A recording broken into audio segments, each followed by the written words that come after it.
This is my auxiliary instrument percussion teaching video. We are going to be learning about the triangle and the tambourine today. Thank you, wonderful student, for being my student today for 7 minutes. Okay, so first and foremost, this is the triangle. This is what you hit and what vibrates. Very obviously it looks like a triangle. This is the beater. This is what you hit the instrument with. And this is the clamp that you use to attach to the stand.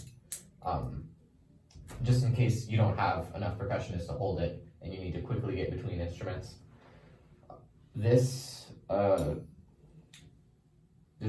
clamp right here, if you notice, has 2 nylon strings right here.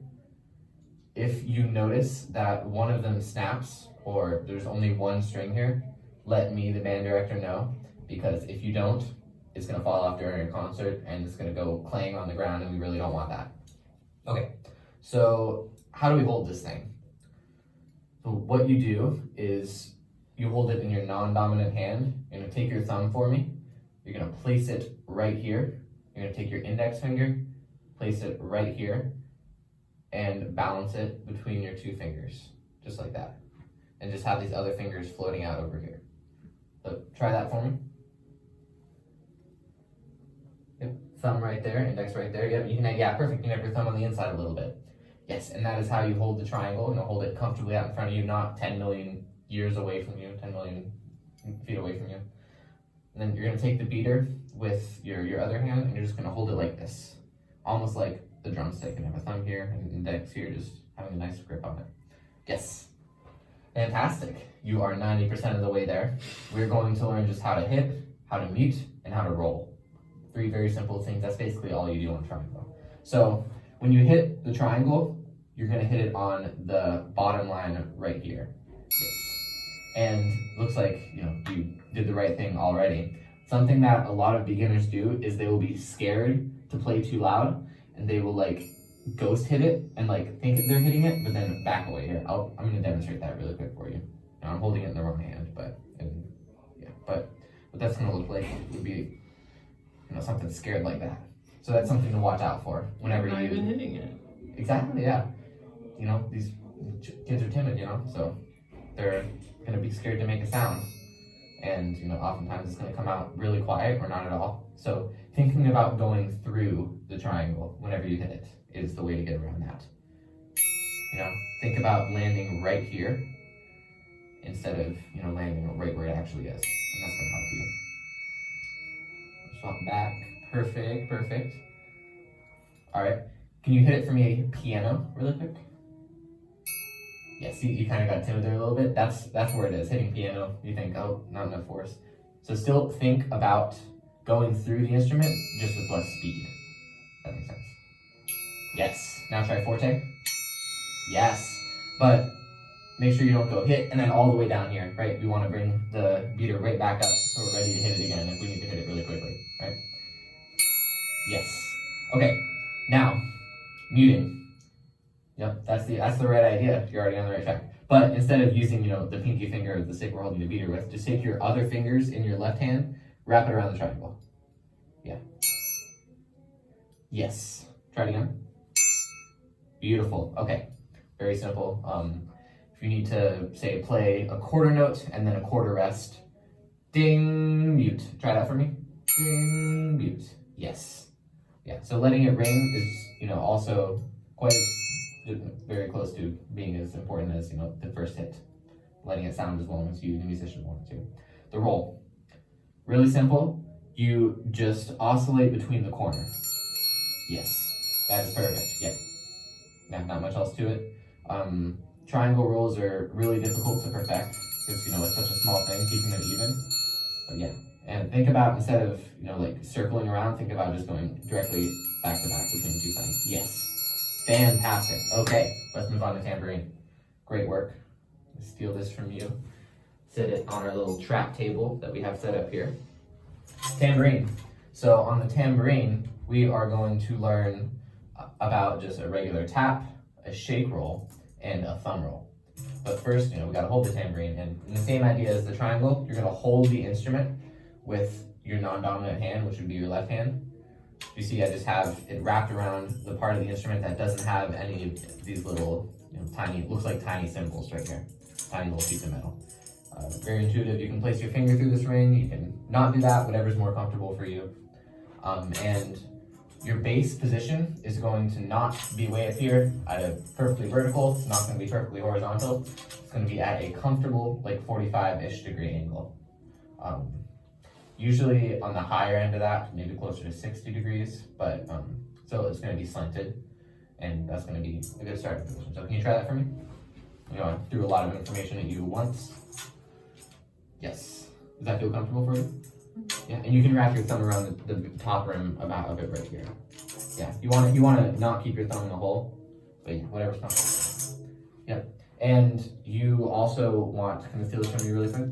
You also don't want like the instrument to be like bending your wrist, because that's going to give you arthritis, and we don't want that. We want it to be more straight on like this, if that makes sense. So the weight of it is resting comfortably on all of your hands instead of one small part of your wrist. Yes, injury prevention is very important in the percussion world. Yes, that is fantastic. Yeah, and if your thumb feels uncomfortable down here, you can also wrap your thumb up to about right here. So whatever you want to do. Okay, so the tap. The way you tap on the tambourine, I'm just going to demonstrate it and then explain what I do.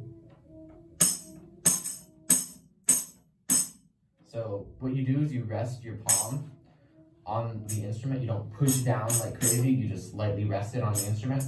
And you take the palm of your hand, you take your index and your middle finger, and you use that as what's hitting the instrument. And you can use your thumb as well. It depends on the percussion and the sound you're trying to create.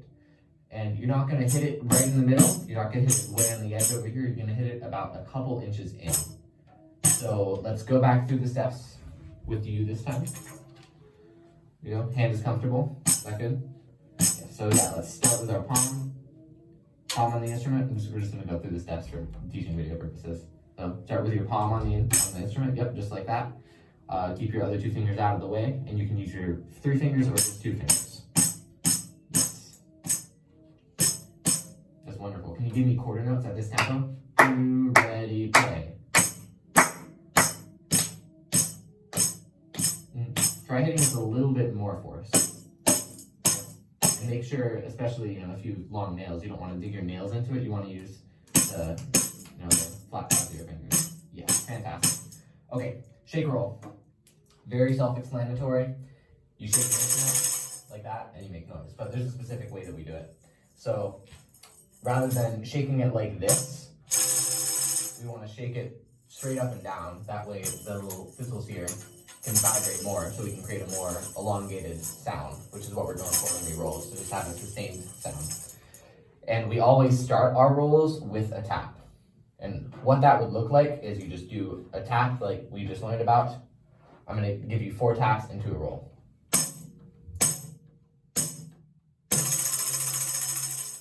Right? So can you try that for me? Going directly from that tap into the roll. Ready, ready, here we go.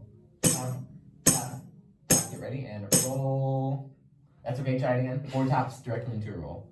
Ready, ready, ready, go.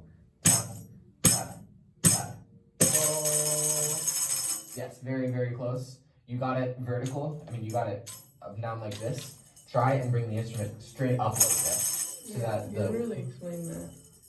So I bring it literally up? Yes. Yeah, I should have been more specific, so that's on me. But you bring it straight up so that it is vertical to the ground, so that you can shake it back and forth like that. Does that make sense? Yes. And so the weight is resting more on your whole arm rather than, on something uncomfortable like that. So, yeah. Try that again. So we got a good grip. Fantastic.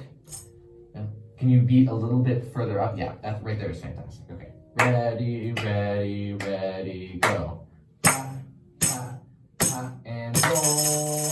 Yep. And try giving me a little bit more shake, a little bit more aggression. Yes. And can I touch your hand really quick? Can you go to the roll position for me? Like up here? Yes. I'm going to rotate it up just a little bit. Does that feel better? Yeah?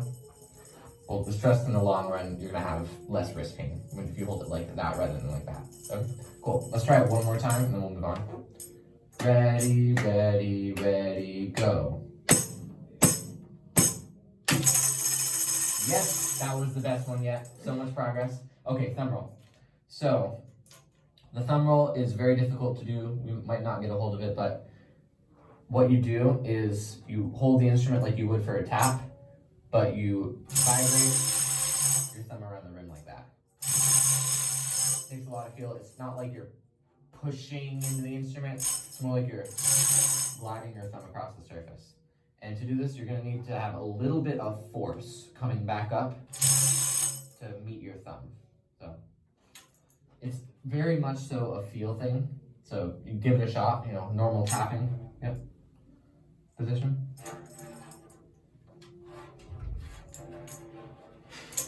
Okay, try using a little bit less force in your thumb.